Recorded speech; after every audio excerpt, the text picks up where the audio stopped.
Hi guys, Kimberly from Journey to the New Normal. I still want to say my old blog sometimes so much during that part. I'm like on edge. I'm like, am I going to say the right blog name? Am I going to say the right blog name? Hopefully eventually I'll get used to this.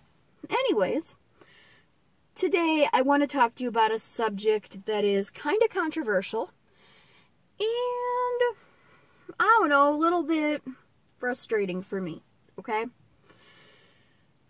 Those of you who know, who have kind of been dealing with, checking out my blog and stuff like that, know right now I have a giveaway going on.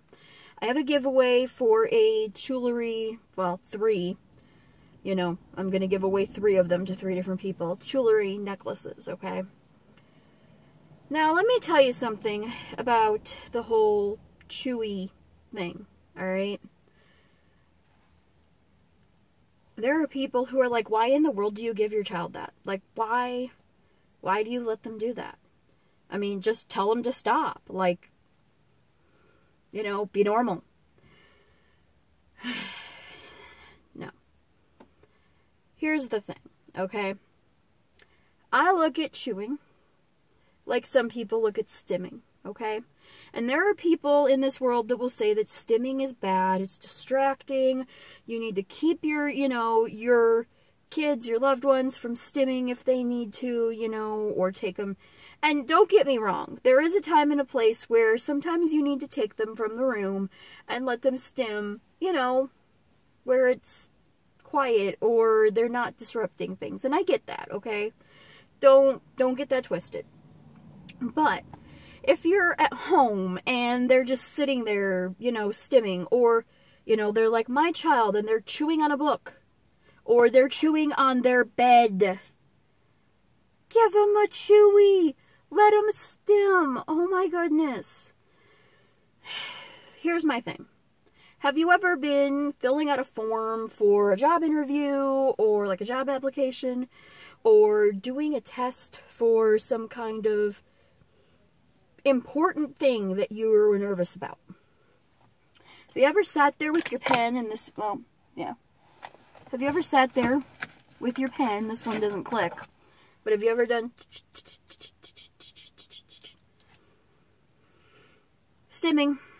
Have you ever shaken your leg or bounced your leg while you were watching TV or trying to read or doing something like that? Here's the thing. We all stim to one degree or another, okay? This is what bothers me about people who are all like, oh my goodness, you have to keep them normal or make them as normal as possible. It's normal to stim to some degree. Yes, a lot of them do it over and above. They're over the top with it. I'm okay with that. I personally feel like stimming is just another thing that my child does to help her get through the day. And she doesn't stim as most people would say. It's not a, not an actual, she doesn't flap, she doesn't do any of that kind of stuff, which is why she doesn't have an autism diagnosis right now. And probably the only reason she doesn't have an autism diagnosis, and I'm not saying that she has autism, because that's another one that I won't even get on that topic right now, but it's a spectrum, people. There are some people that are on one end, some people that are all the way on the other end, and there's all in between. So we need to keep that idea open too, that, just because you're on one side or the other side doesn't make you any less or any more. It makes the degree of difficulties maybe a little bit different or easier, but it doesn't change the whole idea of what is going on. So, that being said, if you have ever been told by anybody, oh my goodness, you need to stop letting your child XYZ, that you think is something that you're okay with them doing because it's better than alternatives, or because you just pick your battles, maybe. Put it in the comments. Right down there in the comments. It frustrates me that parents have to go through this whole idea of what is okay and what is not okay, and are we doing right, are we not doing right. You know what? You know your kid the best.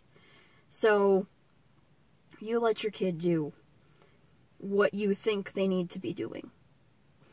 This is Kimberly Cox from Journey to the New Normal. I'll catch you on the next video.